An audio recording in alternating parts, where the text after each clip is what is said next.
जानते हैं और मैं भी जानता हूं कि पाकिस्तान में बेरोजगारी इतनी ज्यादा बढ़ चुकी है।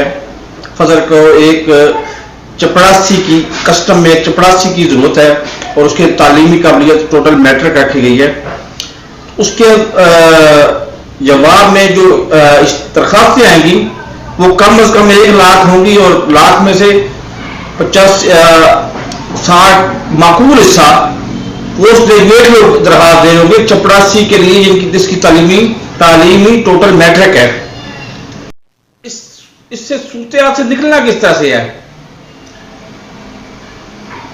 सबसे बड़ी बात यह है, अभी आजकल भी सुन रहा हूं कि जी ये फलां जज एडाप पे आ गए हैं, फलां जो है ना वो रिटायर्ड जस्टिस जो इनके मतलब के मुताबिक काम करते रहे हैं और अपनी पेंशन ले रहे हैं एक तरफ से और दूसरी तरफ फिर नौकरी पे आ जाते हैं। तो इस एक्सटेंशन और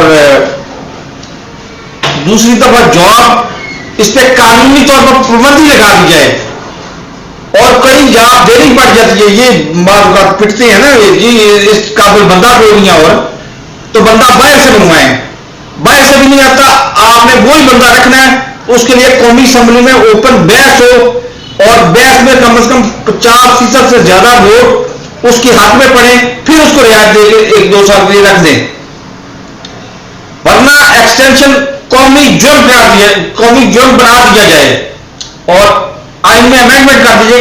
किसी हाल में कोई भी एक्सटेंशन में नहीं आएगा, एक्सटेंशन को गाली बना दिया जाए। अभी आजकल एक साहब है वो है तो इस काबल उनको चपरासी होना चाहिए सब बलूचिस्तान के किसी सरकारी दूर दराज इलाके की सरकारी स्कूल में, लेकर वो बैठ के भागे हुए हैं मैं चीफ जस्टिस हूं जी मैं। अब ये बातें लेकिन ये करते हैं, मेरे ऊपर वैसे भी इल्जाम है, इनको गालियां देता हूं, हालांकि गाली कभी नहीं दी, गाली मां की गाली तो कभी दी ही नहीं है ना, बाकी बहन वो अलग बात है। बहर ये एक्सटेंशन पे बिल्कुल पाबंदी होनी चाहिए।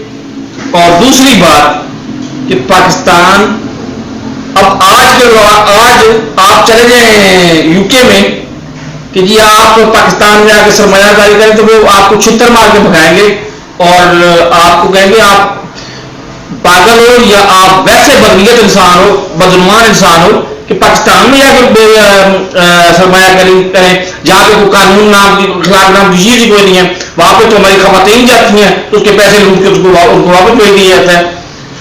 तो उस यूके नेशनल जायदा नामी खातून जो है उसको जायदा परवीन उसको पैसे वापस करें। इसी तरह से हमारी इकोनॉमी हमारा थोड़ा सा इमेज बहाल हो सकता है, वरना और भी इमेज बहाल करने का कोई रास्ता नहीं है। हो सकता है दोनों बातों से या दोनों में से एक बात पे हमारी पीटीआई इस पे हक में ना हो, लेकिन दोनों बातों पे मेरा मतलब है कि दोनों बातें आप करेंगे तो